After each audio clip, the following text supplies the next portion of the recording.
Assalamu alaikum dear students, how are you? It's Sir Daniel Ahmed here. Today we are going to start lecture number 5, exercise 9.1, question number 7. What is the length of a arc intercepted on a circle of radius 14 centimeter by the arms of central angle of 45 degree. Dear students, हमें इस question में length find करने को कहा गया है arc की, और उस सर्कल का रेडियस जो है वो है 14 सेंटीमीटर और जो सेंट्रल एंगल है वो है 45 डिग्री। अब डेटा को मैं यहाँ पर मेंशन करता हूँ। हमें आर्क लेंथ फाइंड करनी है। सर्कल का जो रेडियस है वो है 14 सेंटीमीटर, एंगल जो है 45 degree.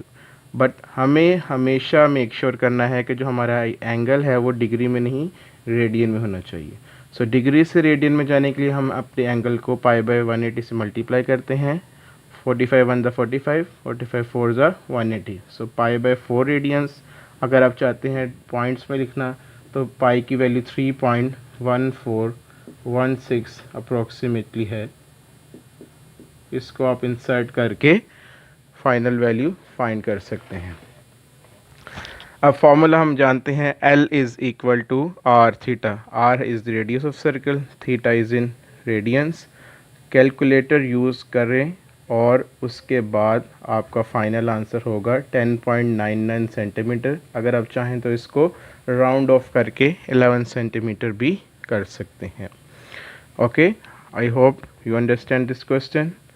Next question is question number 8, and the question number 8 is what is find the radius of a circle in which the arms of central angle of measure of 1 radian cut off an arc of length 35 centimetre.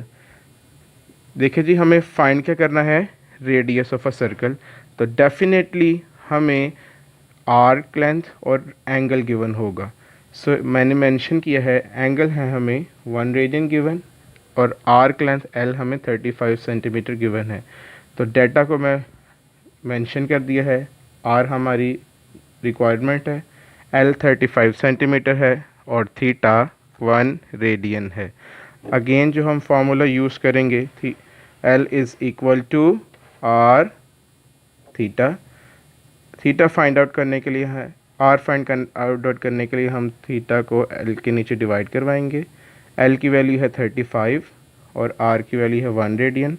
Division के बाद जो final result है वो हमारा are का 35 centimetre ही आ गया है। Next question is this, a railway, question number 9, a railway train is running on a circular track of radius 500 meter at the rate of 30 km per hour. Through what angle will it turn in 10 seconds? Question ये है कि एक railway train है जो एक circular track जिसका radius 500 metre है उस पे 30 किलोमीटर पर आवर की स्पीड से मूव कर रही है। Through what angle will it turn in 10 second. 10 second में वो कितना एंगल टर्न करेगी, हमें ये फाइंड आउट करना है।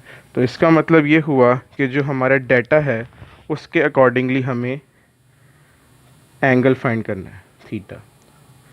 रेडियस हमें सर्कल का गिवन है 500 मीटर, बट प्रॉब्लम ये है कि इस क्वेश्चन में हमें आर्क लेंथ एल भी नहीं गिवन। तो जब तक हम आर्क लेंथ को नहीं फाइंड करेंगे हमें एंगल नहीं पता लगेगा। अब यहाँ दो चीज़ें मेंशन है, एक टाइम और एक स्पीड। टाइम है जी 10 सेकेंड, स्पीड है 30 किलोमीटर पर आवर। पहले तो हम ये बात मेक श्योर करते हैं कि जो यूनिट्स हैं हमारे वो सेम होने चाहिए।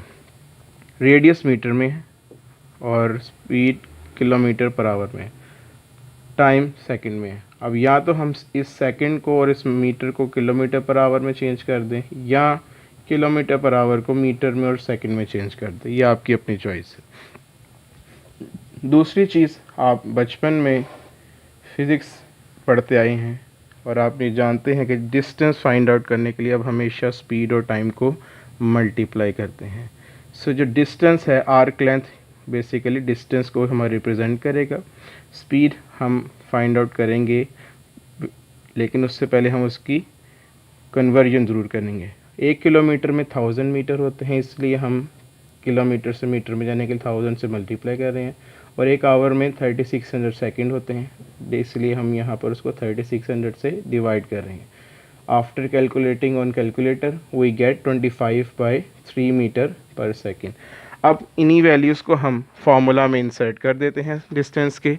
L is equal to 25/3 multiply by 10 is equal to 250/3 metre. अब जब L हमें मिल गया तो फार्मूले के accordingly L is equal to r theta.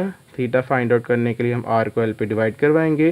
Calculator ज़रूर यूज़ किया करें ताकि जो मिस्टेक है उसके चांसेस कम हों, और आपका जो फाइनल आंसर है वो है 1/6 radian. Next question, question number 10, and that is the pendulum of a clock is 20 centimeter long and it swings through an angle of 20 degree each second. How far does the tip of pendulum moves in 1 second?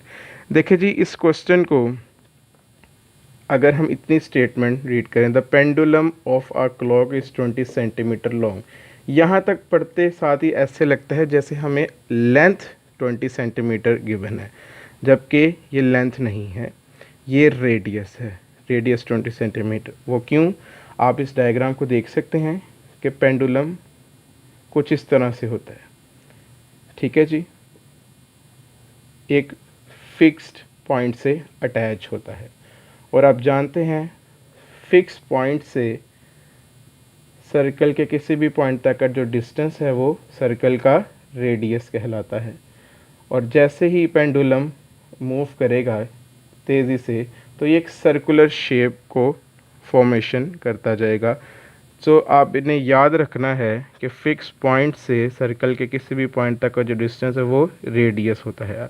अगर आपने इस line को understand नहीं किया ठीक से तो आप इसको L लिख देंगे और R फाइंड आउट कर देंगे, जिससे आपकी कैलकुलेशन सॉल्यूशन रॉन्ग कंसीडर होगा। सो हमारा जो रेडियस है वो है जी 20 सेंटीमीटर। 1 सेकंड में जो पेंडुलम है उसने कितना स्विंग किया, मीन आपको आर्क लेंथ फाइंड करनी है। So theta again is in degree, degree to radian हमेशा हम मल्टीप्लाई करते हैं π/180 से। फॉर्मूला जो है जी L इज़ इक्वल टू और थीटा, R है जी हमारे पास 20 सेंटीमीटर, थीटा की वैल्यू है 20 π/180। Use your calculator to find out your final answer, and that would be 6.89 centimeter. I hope you have understood all the concepts और आपको आज की वीडियो यकीनन पसंद आई होगी। Kindly subscribe our channel EDU point science, and जो भी क्वेश्चन पूछना है ज़रूर पूछें, लाइक भी करें और शेयर भी करें। Thank you very much.